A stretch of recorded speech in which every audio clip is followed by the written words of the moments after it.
Hello guys, you are welcome to my channel. Please subscribe the channel if you don't have subscribed it. तपाईहरु सबैलाई यस च्यानलमा स्वागत छ। यदि अहिलेसम्म सब्स्क्राइब गर्नुभएको छैन भने सब्स्क्राइब गरिदिनु होला, लाइक कमेन्ट गर्न नबिर्सनु होला। र आज यस भिडियोमा म तपाईहरुलाई Qbasic फाइल ह्यान्डलिङमा कसरी फाइल क्रिएट गर्न सकिन्छ, आउटपुट मोड युज गर्न सकिन्छ र आउटपुट मोड भित्र for loop, goto statement, do while loop कसरी युज गर्न सकिन्छ भन्ने कुरा देखाउने छु। I'll show you how to use for loop, goto statement and do while loop to create file, to insert data. Okay, let's start.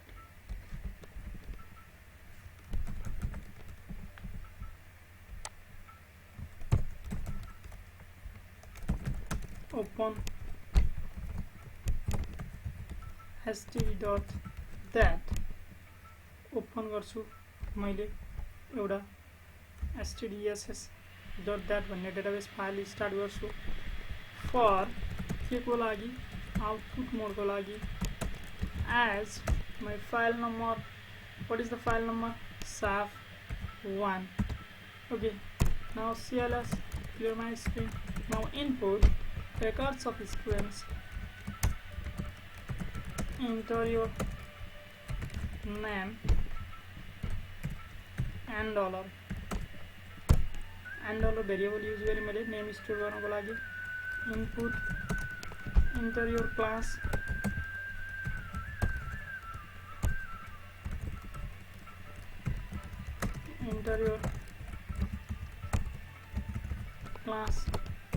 C input enter your roll number R input enter your address $. Okay, यति भइसकेपछि अब हामी right गर्छौं फाइलमा। File create भइसक्छ। Open स्टेटमेन्टले हाम्रो माथिको first स्टेटमेन्टले file create हुन्छ। Okay, अब हामीले इनपुट लिइसक्यौं। इनपुट लिएको भेरिएबलको डेटालाई अब हामी फाइलमा राइट गर्छौं। Right saf1 and dollar C R $. Okay, यति राइट गरिसकेपछि अब हामी फाइललाई क्लोज गर्छौं। Close saf1, that means close file number 1. okay, now compile the program. Enter your name, Susan, class 10, roll number 1, address Pokhara. Okay, यति भइसकेपछि file write भयो data फाइलमा। अब फेरि हामी कसरी फर लुप युज गर्ने त्यो हेर्छौं। फर लुप युज गर्नको लागि यहाँ जानुस्। फर p इक्वल्स टु, तपाईलाई क्वेशनमा कति दिन्छ, क्वेशनमा 2 out of 5 records, 2 out of 10 records भन्यो भने 5 भन्यो भने 1 to 5 गर्नुस्। क्वेशनमा 10 छ भने 1 to 10 नै गर्नुस्। राइट स्टेटमेन्ट पछि आउनुस्। त्यसपछि आएर इन्टर गर्नुस् र नेक्स्ट p गर्नुस्। मैले अहिले 5 गरे। 5 गरिसकेपछि मसँग 5 रेकर्ड्स एड गर्न माग्छ अहिले। मैले कम्पाइल गरे। अब यो कम्पाइल गरिसकेपछि मैले रेकर्ड्स 5 टाइम्स इन्सर्ट गर्नु पर्यो।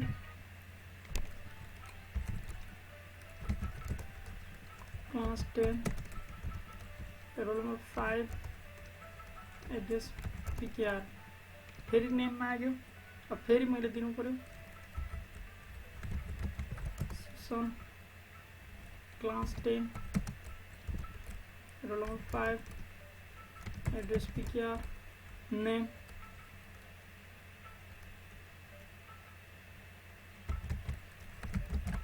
Saurabh, class 10, roll number 1,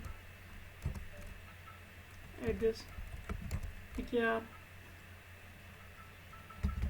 a class 10 roll number 5 address pkr name bb class 10 roll number 6 address pkr okay 5 times record add भइसकेपछि फेरि हामी कोडमा आइयो अब फर लुप युज गर्न त हामीले जानियो हैन फर भनेको हामीलाई चाहिँ फर p इक्वल्स टु गर्ने और फर j इक्वल्स टु जुनसुकै गर्न सक्नुहुन्छ p को ठाउँमा तपाईहरुले र क्वेशनमा दिए अनुसार 5 रेकर्ड्स भनेको छ भने 1 to 5 क्वेशनमा 10 भनेको छ भने 1 to 10 र राइट गरिसकेपछि आएर नेक्स्ट स्टेटमेन्ट युज गर्नु होला नेक्स्ट p और नेक्स्ट j लुप लगाउनु हुन्छ लुपमा फर p गर्नु भने नेक्स्ट p फर j गर्नु भयो नेक्स्ट j अब गोटो स्टेटमेन्ट कसरी युज गर्ने गोटो स्टेटमेन्टको लागि तपाईहरुले यहाँ सुरुमा टीओपी टप राख्नुस् यहाँ आइसकेपछि राइट स्टेटमेन्ट भइसकेपछि फेरि इनपुट लिनुस् इनपुट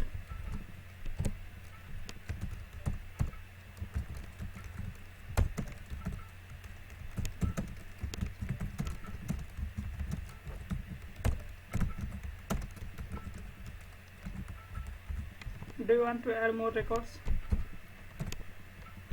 यहाँ जानुस् ch choose dollar गरे मैले if ch dollar equals to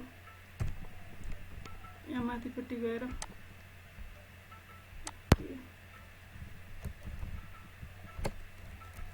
y गरे मैले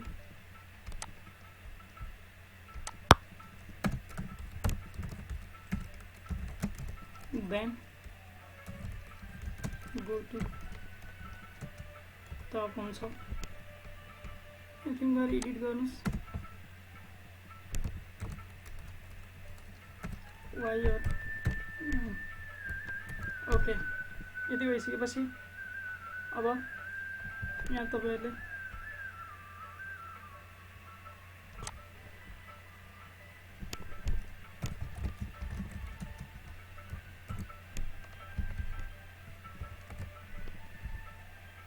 ओके मैले यहाँ एलकेस युज गरेँ तपाईहरुले युकेस पनि युज गर्न सक्नुहुन्छ युकेस युज गर्नुभयो भने यहाँ क्यापिटल वाइ गर्नुस् गो टु टप गरे ओके अब यसलाई फेरि एकखेर कम्पाइल गरी हेरौँ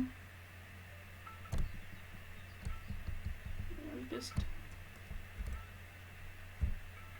okay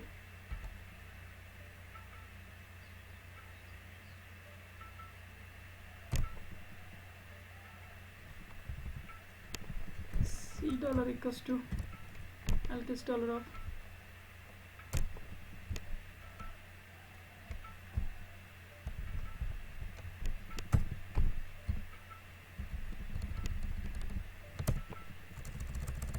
CS dollar bonus if C dollar equals to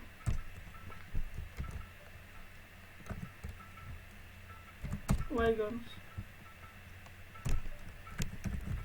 then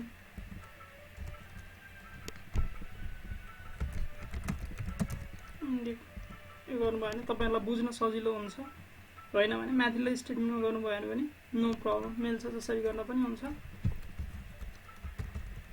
सुसम class 10 roll number 1 address pkr do you want to add more records yes Barsat class 10 roll number 1 address pkr no okay यति भइसकेपछि अब तपाईहरुले गोटो statement पनि use गर्न सक्नुभयो अब यसको लागि फेरि अब do loop while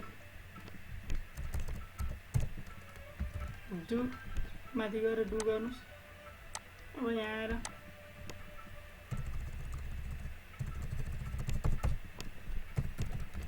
do while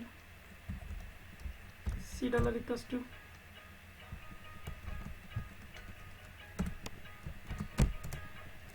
Y गर्नुस् गोटो स्टेटमेन्ट हामीलाई यो चाहिदैन अब यसलाई रन गर्नुस् सरी इफ पनि चाहिएन हामीलाई name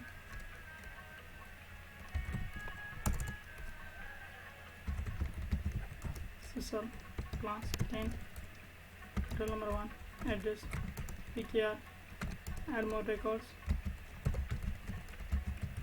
Saurabh class 10 roll number 1 address pkr yes I want to add more record